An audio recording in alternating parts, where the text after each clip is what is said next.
Podcast. This is the first official episode, I guess. There's going to be many more. And today so G2K stands for Getting to Know. And today we're going to be getting to know Jason Wang, aka Osa.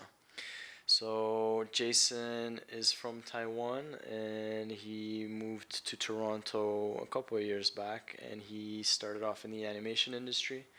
And now he's an up and coming, what do you call yourself now? Up and coming artist. An up and coming artist in the music industry. So, but yeah. Yeah. Welcome. So thanks, man. It's a nice city to live in. Yeah. So you've been in Toronto for how long now? 3 years. 3 years. Yeah. It actually Time feels flies, like man. you've been here for longer than that. Really? I swear, yeah.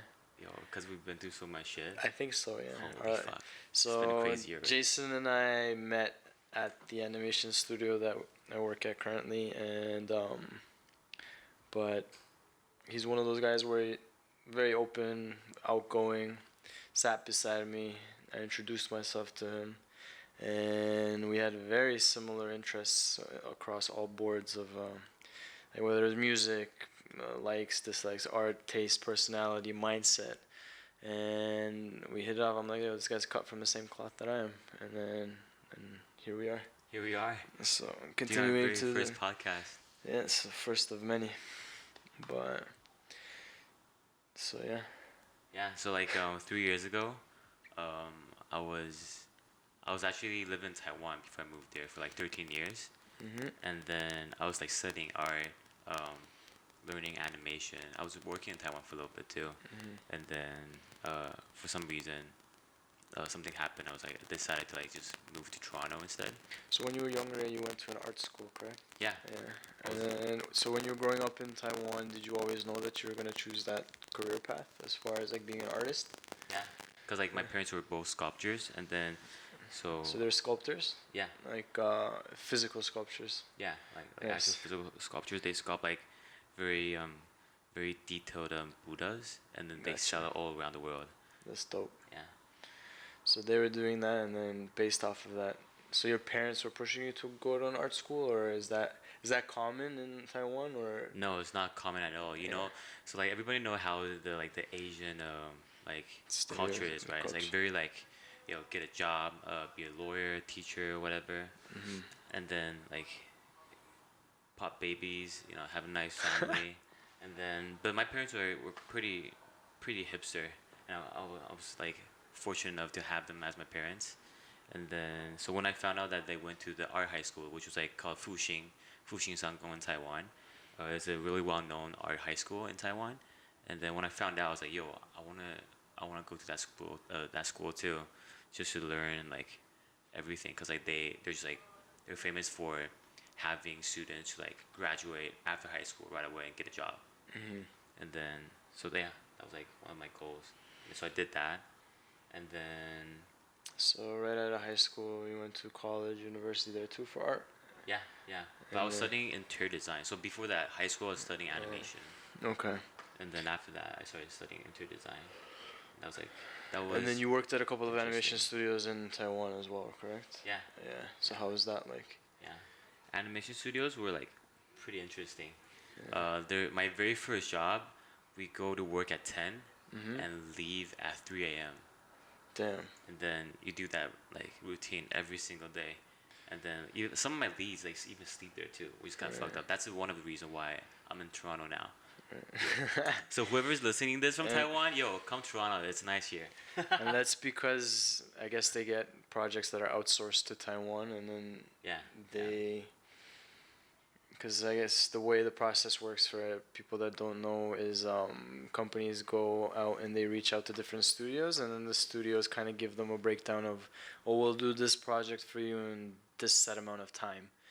And then so overseas companies are willing to put in that extra overtime, and they'll give them a time frame that's like pretty ridiculous, but then it leads to that where you're at work from 10 to 3 in the morning. Exactly. Right. But then the difference is between like here in Toronto, or like the studio that I'm at right now, and the studios in Taiwan, is that here they're focused on creating. They're focused on creating the project, making it look good, have a good story. And then for Taiwan, it's all about like showing us right now, like the people on the other side, that we can do like really good models, focus on details, but that also requires a lot of overtime. But no, it's crazy when you look at the portfolios and the artwork from like China, Taiwan, and Japan and all those places, because the work ethic and the discipline that they instill there is like nothing in comparison to what the students do here. Yeah. Like, I was looking at ZBrush portfolios of students from China. Holy, they were so and the crazy feature film quality just from students in the first year. Yeah. And which super is competitive. Yeah, super competitive. But I guess that's what happens when you instill that level of willpower and discipline to students. Yeah, and it's also it's really interesting because like now I've been through like both sides. Yeah. Like the side of like just like focus on creating, and the other side of just like getting work from studios. Right. And then it's very interesting how everything works. It's like even though we're working on the same thing, but what it requires is very different. It's like when it comes down to like creating, you're more focusing on what feels good. But then, here in Toronto. Yeah, here in Toronto. But then in Taiwan, it's all about how you can make clients happy. Right. It is such a different mindset. Are there companies in Taiwan that create their own IPs or no? They do, but they don't focus on that. Is it more structured towards like what? Outsourced. Okay. Yeah. It's always like us getting outsourced. Yeah. Or wait, But do you think I'll ever reach a point? Because I know like other places like Japan and stuff, they're known for like creating their own niche markets when it comes to animations, video games, all that kind of stuff. What do you think Taiwan is gonna reach that point or no? I think possible because like there's a lot of talented kids right now. Yeah. Like around like my age, they were all like super talented, and then they all want to do their own IPs. Right. But the thing is that the culture there is a little bit different. Gotcha. Yeah. So is that the goal of like majority of the students there to like come abroad to different countries, or do they prefer to stay? No, there's like what I was doing before, like 10 to 3 a.m. Yeah. That's their goal. That's what they aim for after they graduate. Gotcha. And then. So they don't think about like coming to the actual where all these projects are being outsourced from. They do want to, but it's really hard. It's so difficult. Most of the people they just settle down. Gotcha. As where they are. So what was your process like in terms of coming from Taiwan to? Because you went to Vancouver, right? From Taiwan. Yeah. So what was that like? From Vancouver to Taiwan. So, in terms of like the transition between being in Taiwan and Vancouver and Toronto. So the transition was pretty interesting. Like when it comes down to writing, I suck at writing so hard, but it's also because of how I was brought up. So I was born in Taiwan. I was raised in Vancouver till I was grade 3, and then moved back to Taiwan, and then for 13 years. But in between, I was going back and forth. So I was like kind of like getting the hang of like English, and then I sent back to Taiwan, and I started getting hang of like writing Mandarin, but I didn't learn the foundation because like all the foundation was like grade 1, grade 2, and grade 3 for Mandarin, right? So I skipped all that. Okay. And then, but now I'm like catching up. I just got a book. It's called like How to Spell. Still fun. One step at a time. Yeah. So now you're in Toronto. You've been in the animation industry in Toronto. Well, altogether for like 4 or 5 years almost. Yeah. But now you're slowly transitioning into becoming an artist, the music career. Yeah. So how is that transition treating you right now? The transition? Well, I'm going through that right now, so it's pretty interesting. It's like once you reach to a point that you're on a high level in your career, but then you decided to change your career, and that's when most people give up because you have such high kind of like ego now. Like, yo, I know my shit for my industry, and then now I gotta learn everything, start from the start, and then be like a junior again. It's kind of like you adapt the mindset of I know my shit already, so it's kind of hard to change. But I kind of just try to avoid that, and then just be like, try to be like a kid. basically. Like, Yeah. just Well, learn that's the thing. everything. Even as a kid, I noticed that too. Like with my brothers and like even me growing up, you kind of have that mindset where, like, let's say you see a really good artist, you assume that they've always been a really good artist. Yeah. Right? Or Yeah. a very good musician. Like you don't kind of look into how much work and how much practice goes into it, right? Yeah. So a lot of people discount the fact that, like, hey, you can actually get better at this. Like, yeah, some people are talented by default. Talented is bullshit, man. But talented is like you might, like, let's say, I don't know, if you're like Michael Jordan, like you have the physique, like if there's like limitations to specific things like a athletic sport or something like that, that makes sense.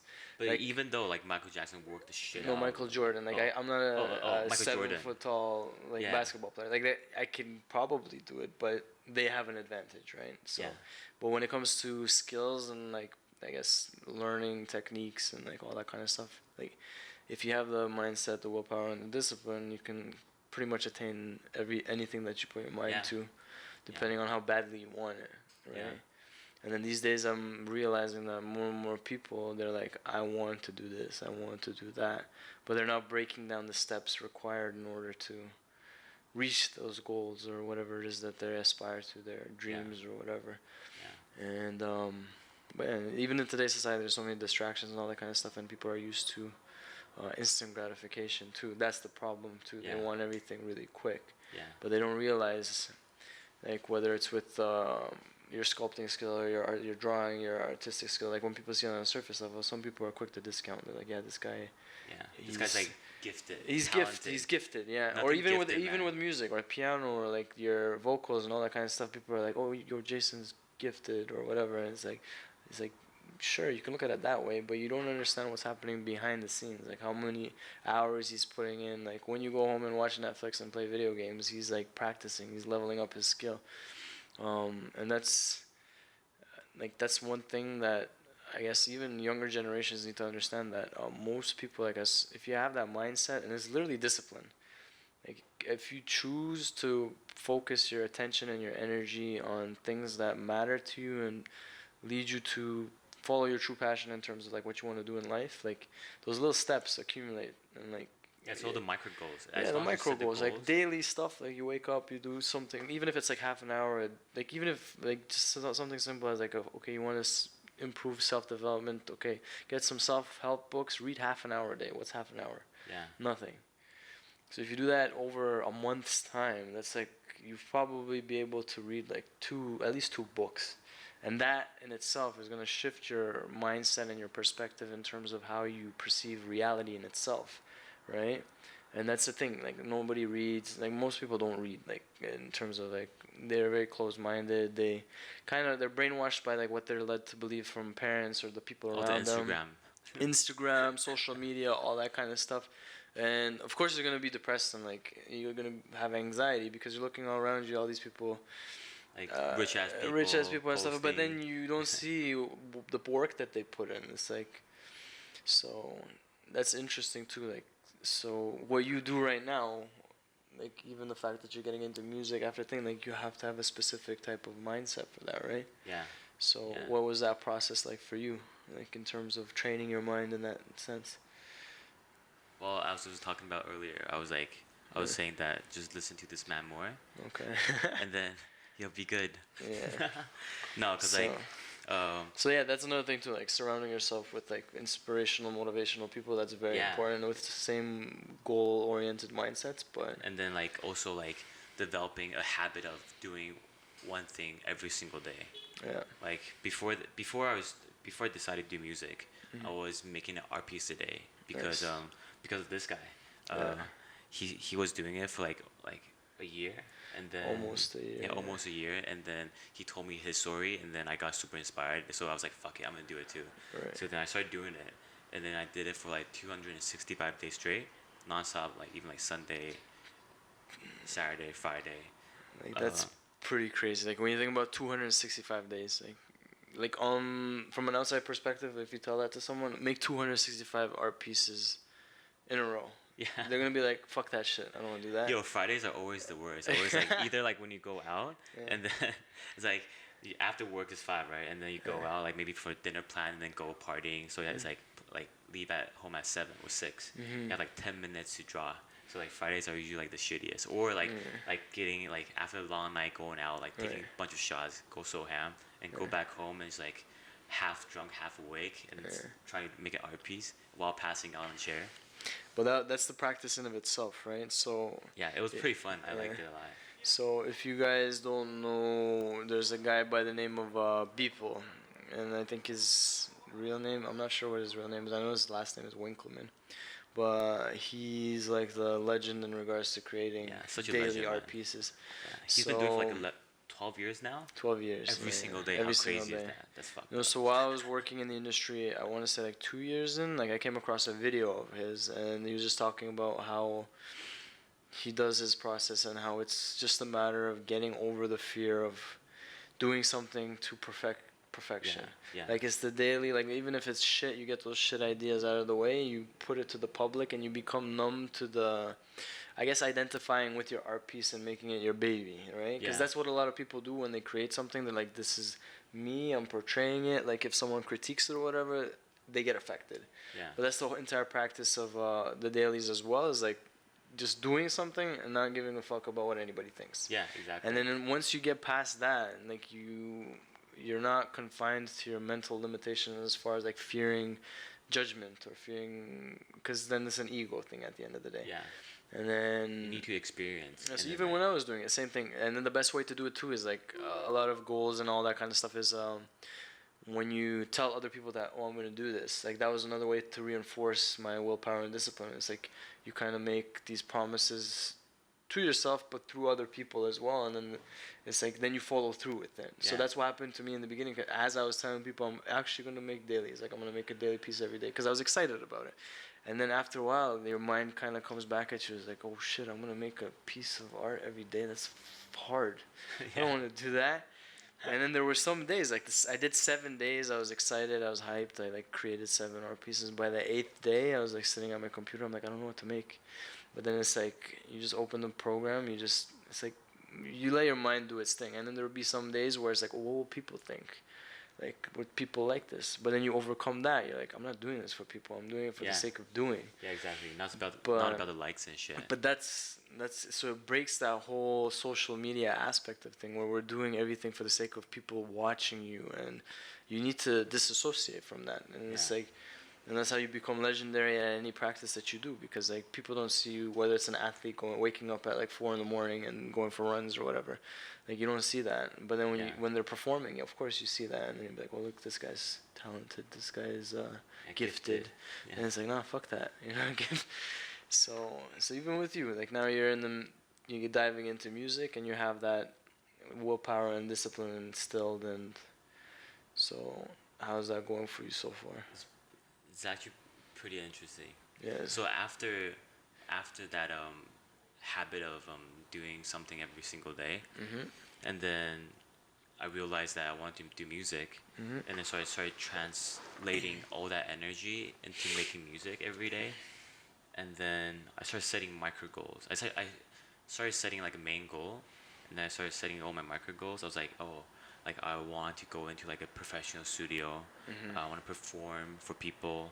I want to have songs on Spotify, iTunes. I didn't even know how to get those on on there at that time. And then, but yeah, now they're all checked. Like it's actually pretty crazy, like how the universe works. It's like, yo, I want to do this, and then if you actually just start doing it, eventually it will happen, and it will lead towards the path that you want to be. And then, even though right now I'm on the very basic level, but it's happening, which is kind of cool. Yeah, so what are the ups and downs associated with that? Like, if you were to give tips to someone that, I guess, has these dreams, like, let's say there's someone that wants to become an artist, a musician, or whatever. Yeah. Mindset-wise. Mindset-wise? Yeah. I believe in 2 things. One is taste. Yeah, if you have good taste, you'll make amazing product. And you have good skills, you also make amazing products. But then, if you can combine those 2 at the same time, you can make something that's above, like bigger than you. So skill and taste. Yeah, skill and taste. And then, so the most important thing is like those 2 things. You gotta learn how to develop your taste and develop your skill. and then by that you gotta do it every single day, and then it's like basically not never give up, because there's no such thing as a failure. There's only experiments, and then if you just keep on trying, eventually you'll break through walls, and then you'll climb higher and higher, and then that's just how it works for everything. Like if you never give up, you'll never be a failure. Period. And yeah, that's another thing that I noticed too, is like a lot of people, whether it's like fitness or anything like that, same thing. Like that's why I see like people that go to the gym or have like a routine or anything like that. It's like they're already so far ahead in like in terms of like that, the game of self-development and growing and applying that to work ethic or whatever it is that you're doing, because it requires like you plan everything, you eat according to how you plan, you put in the work slowly, and then you see the results down the line, right? And then, as I mentioned before, some people are like, yo, I want to go to the gym. It's like, I want to get fit. It's like, do you want it, or do you like actually want it? Like, are you gonna put in the work? And then not many people have that understanding of it's a very slow process, right? And the fear of failure there too is like the same thing. It's that instant gratification thing. But once you can bypass that and realize, like, even, and I'm guilty of that too, like in terms of whether it's personal projects or at work sometimes. But it's like when you have that outside perspective and you're like, that discomfort that you feel, that resistance that you feel, it's more of like, these are growing pains. Like once you label it as growing pains, kind of like when you're at the gym, you're pushing through that last rep or whatever. It's like, yeah, it hurts now, but eventually I'm gonna grow from this. Yeah. And then same thing, you go to sleep, the next day you wake up, your brain is wired, you have all those patterns, your neurons are linked in a way where it's like, okay, this is easier now, and it's like, what's next, and you get into that rhythm and flow. But yeah, consistency is also key, I guess. Like, that's why, as you mentioned, doing things on the daily. Yeah, if you have a main goal, that's good, and then but remember to set up all the micro goals, like those daily steps. Like those are the ones that you should really focus on, because like, you have to be present. Because if you, so for me, like I kind of fucked up for a little bit for the past like 6 months. I was so focused on my final, like my main goal, the end point, the end point, and then so I wasn't really enjoying the process of like the making, and then so I was like studying all different artists, all the great artists that came before me, studying all the different genres, listening to a bunch of different types of beats, even like the ones that people don't even listen to, and then I enjoyed it, but also frustrated myself. Like, it was like so, it was like a lot of pressure. It was like shit. Like I don't think I have enough time to get to where I'm at, where I want to be in the next like three and a half years. That leads to anxiety. And then that leads to anxiety, and then like a lot of pressure. Even though like the learning curve was like increasing like tremendously, but it was enjoyable. Yeah, I think that's another thing too. A lot of people, like, the reason why they're not content or happy with where they're at in life is because they feel like they're not where they should be. Yeah. But in reality, it's like where you should be is like never gonna come, because you're gonna be here now all the time. Are you gonna put in the work and like eventually reach there? Because once you reach there, it's not gonna be like, okay, I made it, everything is perfect now. Yeah. Like that doesn't exist in any situation whatsoever. So it's like a false ideology where it's like, yeah, I will be happy when ABC is complete. It's like, no, if you think about and backtrack to anything in life, like it's always the constant growth process, the path that you take. Yeah. It's like once you reach that thing, you're going to be like, okay, what's next, right? Because that's just how the mind works. Like we constantly want to focus on what's next. Yeah. So yeah, even when you become famous or whatever, like you do your first performance or whatever, you're going to be like, your mind is automatically going to be focused on the next goal. Yeah. But whether or not you associate the negative emotions with that in terms of like, fuck, I'm not there yet, versus, all right, we're going to follow this path and level up one step at a time. Like there's a good analogy in that regard. It's like building a pyramid. Like even at work or whatever it is, like it's like if you look at everything from a very broad perspective and you focus on like everything at once, like if you're building a pyramid, you want to focus on putting that first block down, and then you do it one at a time, and eventually you build a nice foundation, and everything it'll be perfect in terms of being a pyramid. Versus if I'm thinking about the top, I'm gonna be frustrated because then I'm gonna be thinking about all the other thousands of pieces that I need to put, and I won't even be putting the first piece because I'm just in that loop of like, fuck, I need to do that one, but then if I don't do this one properly, is that one gonna work? You just gotta do it. But that's the thing. If you put the first piece in, then you go to the next one, and then even in regards to like, there's another analogy in regards to where you were talking about in terms of like skill and like improving and not taking action and just like researching everything, right? So a lot of people, I think I talked to you about this the other day too. It's like there's I guess a metaphor or analogy where you have to have a balance in between sharpening your axe and cutting wood. Like if you're always action, go, your axe is gonna get blunt. And then as much as you work, and you're going to be burnt out. Like, you're not going to be able to cut as much wood or whatever it is, like, in real life. It wouldn't be as easy. It wouldn't be as easy. But at the same time, like, you have to sit down, rest, and, like, sharpen your axe, which is, like, research, development, growth. And then you go back at it. So you have to alter that sharpening of the axe and going to cut. So if you do either or, like, if you focus on one more than the other, you're going to be stuck, right? Yeah. So that's important as well, because that's another thing in today's day and age too. People become overwhelmed, and I'm guilty of that too, where they take too many things on their shoulders and they're like, I want to do this, and this. And then you get so overwhelmed because there's so many things on your mind, you don't know where to begin. Yeah. And then eventually you burn yourself out from just thinking about how you're going to approach everything. And then at the end of the day, it's like, if you're going to do it, you're going to start at point zero regardless. Yeah. So just start there and then take it one step at a time. Because a lot of people want to take the shortcut. But there's no such thing as shortcut. Like, you have to build a solid foundation if you want to reach like a very high level of success. That takes a lot of knowledge, a lot of time. And then the shortcut is just to do it. That's exactly, shortcut. Right? So the less time you spend thinking about what you're going to do, you just sit down and kind of go with the flow and take action.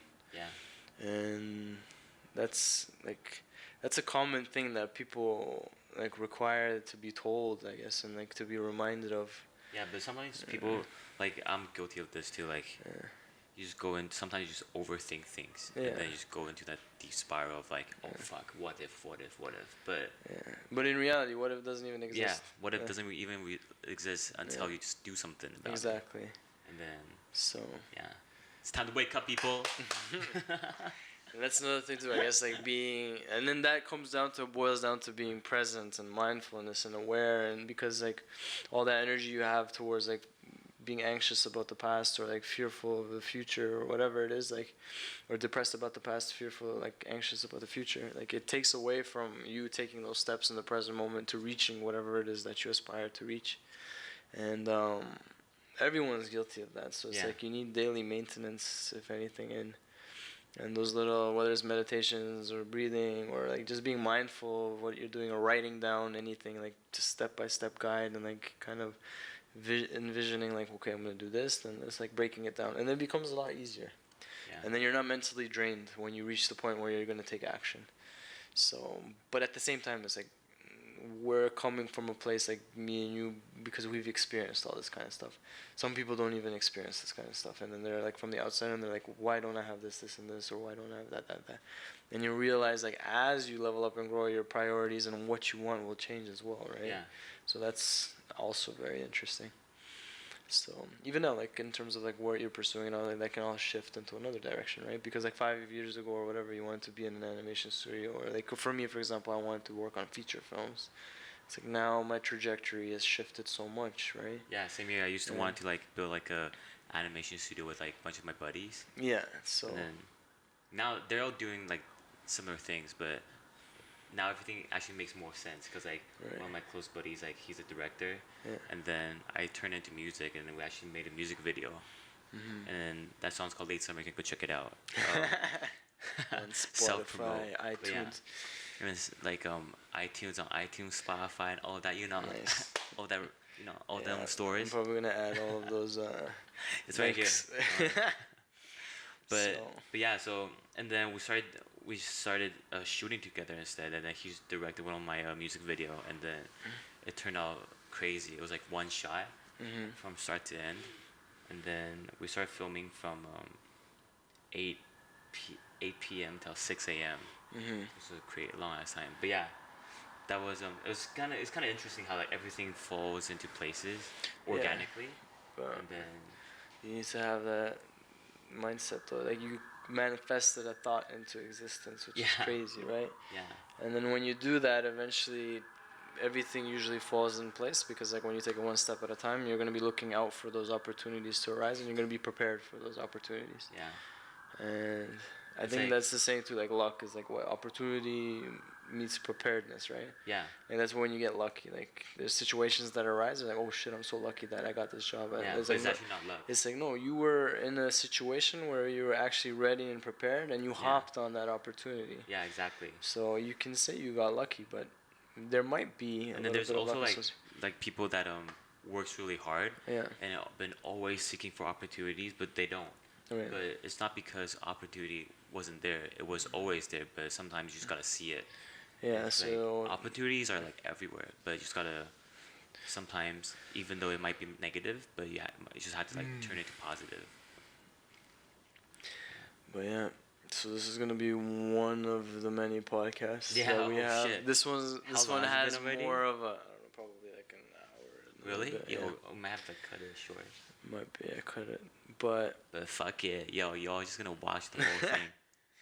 So yeah, that's the vibe that we're gonna be going on. We're gonna be riffing about, I guess getting to know people inside, mindset, personality. Like actually know people, yeah. Yeah. And casual vibes all around. Yeah. I will come back. You'll see me soon. Yeah. Like, maybe I'll come back after my next tour. I don't even know when I start touring. Alright, that was the first episode of G2K. Respect.